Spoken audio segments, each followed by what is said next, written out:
ನಮಸ್ಕಾರ ಕದಂಬ ನ್ಯೂಸ್ಗೆ ಸ್ವಾಗತ. ನಾನು ಸೋನಿಕಾ ಸುದೇಶ್. ಮೊದಲಿಗೆ ಮುಖ್ಯಾಂಶಗಳು. ಹೂವಿನ ಹಡಗಳಲ್ಲಿ ಶ್ರೀ ಗ್ರಾಮ ದೇವತೆ ಊರಮ್ಮ ದೇವಿ ಉತ್ಸವ. ಮಳೆ ನೀರು ಸೋರಿಕೆ ಛತ್ರಿ ಹಿಡಿದ ಬಸ್ ಚಲಾಯಿಸಿದ ಕೆಎಸ್ಆರ್ಟಿಸಿ ಚಾಲಕ. ವಿಜೃಂಭಣೆಯಿಂದ ಜರುಗಿದ ಶ್ರೀ ದ್ರೌಪದಿ ದೇವಿ ಅಮ್ಮನವರ ಜಾತ್ರೆ. ಸುದ್ದಿಯ ವಿವರಗಳು.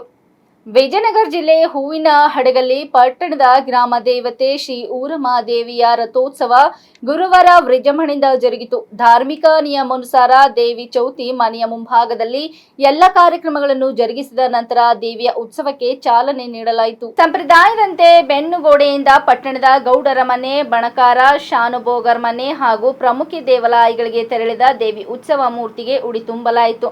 ಪಟ್ಟಣದ ಗೋಣಿ ಬಸವೇಶ್ವರ ದೇವಸ್ಥಾನದಿಂದ ವಾಲಿಯರ ಓಣಿಯ ಮೂಲಕ ಬಂದ ದೇವಿ ಉತ್ಸವ ಮೂರ್ತಿಯು ಚೌತಿ ಮನೆಯ ಕಟ್ಟಿ ಬಳಿ ರಥಾರೋಹಣ ಮಾಡಿತು. ವಿವಿಧ ಜನಪದ ಕಲಾ ತಂಡಗಳು ಉತ್ಸವದಲ್ಲಿ ಪಾಲ್ಗೊಂಡು ಉತ್ಸವಕ್ಕೆ ಮೆರುಗು ತಂದವು. ಪದ್ಧತಿಯಂತೆ ದೇವಿಯ ಮೂರ್ತಿಯನ್ನು ಪಟ್ಟಣದ ಪೊಲೀಸ್ ಠಾಣೆಗೆ ಕರೆತಂದು ಅಲ್ಲಿ ವಿಶೇಷ ಪೂಜೆ ಸಲ್ಲಿಸಲಾಯಿತು. ಶ್ರೀ ಊರಮ್ಮ ದೇವಿಯ ಪಾದಗಟ್ಟೆವರೆಗೆ ಉತ್ಸವ ಮೂರ್ತಿ ತೆರಳಿ ಧಾರ್ಮಿಕ ವಿಧಿ ವಿಧಾನಗಳನ್ನು ಜರುಗಿಸಲಾಯಿತು. 9 ವರ್ಷಗಳ ನಂತರ ಜರುಗಿದ ಅಧಿದೇವತೆ ಜಾತ್ರಾ ಮಹೋತ್ಸವದಲ್ಲಿ ಪಟ್ಟಣದ ಲಕ್ಷಾಂತರ ಭಕ್ತರು ಸೇರಿದಂತೆ ಹಡಗಲಿಯ ಸುತ್ತಮುತ್ತ ಗ್ರಾಮಗಳ ಹಾಗೂ ನೆರೆಹೊರೆ ತಾಲೂಕುಗಳ ಅಸಂಖ್ಯಾತ ಭಕ್ತರು ಶ್ರೀ ದೇವತೆಯ ದರ್ಶನ ಪಡೆದರು. ಮಹಿಳೆಯರು, ಮಕ್ಕಳು, ವೃದ್ಧರು, ಯುವಕರು, ಯುವತಿಯರು, ವಿವಿಧ ಸಮುದಾಯಗಳ ಸರ್ವರು ಉತ್ಸವದಲ್ಲಿ ಪಾಲ್ಗೊಂಡು ದೇವಿ ಕೃಪೆಗೆ ಪಾತ್ರರಾದರು.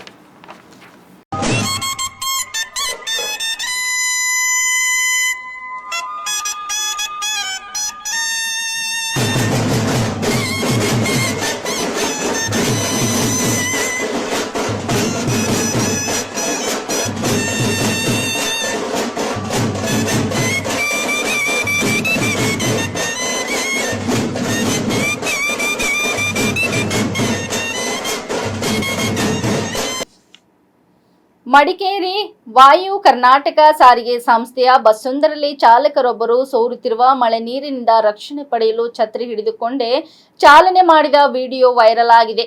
ಮಡಿಕೇರಿ ಕೊಡಗು ಭಾಗದಲ್ಲಿ ವ್ಯಾಪಕ ಮಳೆಯಾಗುತ್ತಿದ್ದು ಈ ಮಾರ್ಗದಲ್ಲಿ ಬಸ್ ಚಲಾಯಿಸುವುದೇ ಚಾಲಕರಿಗೆ ಸವಾಲಾಗಿದೆ. ಇಂತಹ ಹೊತ್ತಿನಲ್ಲಿ ಬಸ್ ಚಾವಣಿ ಕೂಡ ಸೋರುತ್ತಿದ್ದು ಚಾಲಕರೊಬ್ಬರು ಛತ್ರಿ ಹಿಡಿದುಕೊಂಡೇ ಬಸ್ ಚಲಾಯಿಸುತ್ತಿರುವ ವಿಡಿಯೋ ಇದೀಗ ವ್ಯಾಪಕ ವೈರಲ್ ಆಗಿದೆ.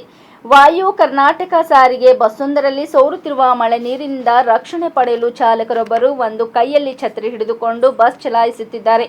ಈ ವೈರಲ್ ವಿಡಿಯೋ ಸಾರಿಗೆ ಸಂಸ್ಥೆಯಲ್ಲಿನ ಬಸ್ಗಳ ಅವ್ಯವಸ್ಥೆಯನ್ನು ಎತ್ತಿ ತೋರಿಸಿದ್ದು ಸಾರಿಗೆ ಇಲಾಖೆಯ ಕಾರ್ಯವೈಖರಿಗೆ ಸಾರ್ವಜನಿಕರು ಆಕ್ರೋಶ ವ್ಯಕ್ತಪಡಿಸುತ್ತಿದ್ದಾರೆ. ಚಾಲಕ ಕೈಯಲ್ಲಿ ಕೊಡೆ ಹಿಡಿದುಕೊಂಡು ಅಪಾಯಕಾರಿ ಚಾಲನೆ ಮಾಡಿದ್ದಾರೆ. ಮಳೆ ನೀರು ಸೋರದ ಕಾರಣ ಅವರು ಹೀಗೆ ಮಾಡಬೇಕಾಗಿ ಬಂದಿದೆ. ಇಲಾಖೆ ಪ್ರಯಾಣಿಕರ ಜೀವದ ಜೊತೆ ಚೆಲ್ಲಾಟವಾಡುತ್ತಿದೆ. ಮೊದಲು ಸರಿಯಾದ ಬಸ್ ವ್ಯವಸ್ಥೆ ಮಾಡಿ ಎಂದು ಪ್ರಯಾಣಿಕರು ಆಕ್ರೋಶ ವ್ಯಕ್ತಪಡಿಸಿದ್ದಾರೆ.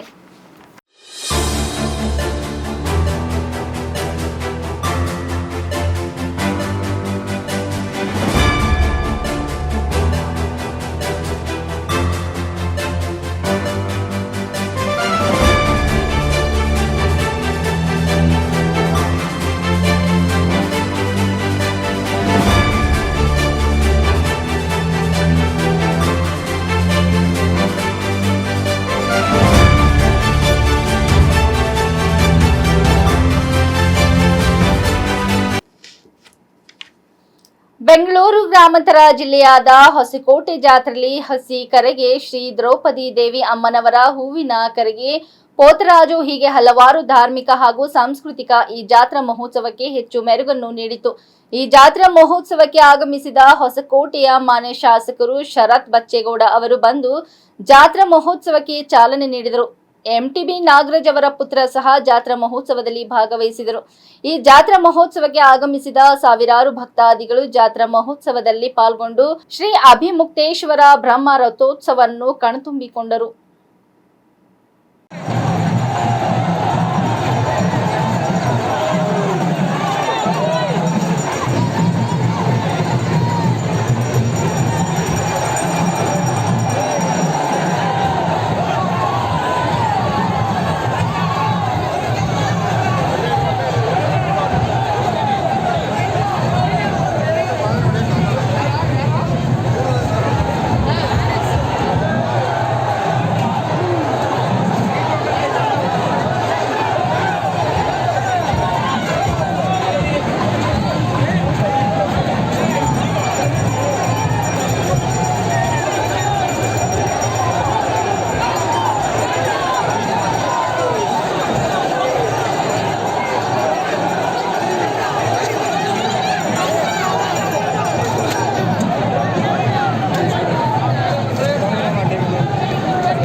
ಸುದ್ದಿ ಕೊಟ್ಟಿದ್ದು ನಾನು ಸೋನಿಕಾ ಸುದೇಶ್. ಮುಂದಿನ ಸುದ್ದಿಯೊಂದಿಗೆ ಮತ್ತೆ ಭೇಟಿಯಾಗೋಣ. ವಂದನೆಗಳು.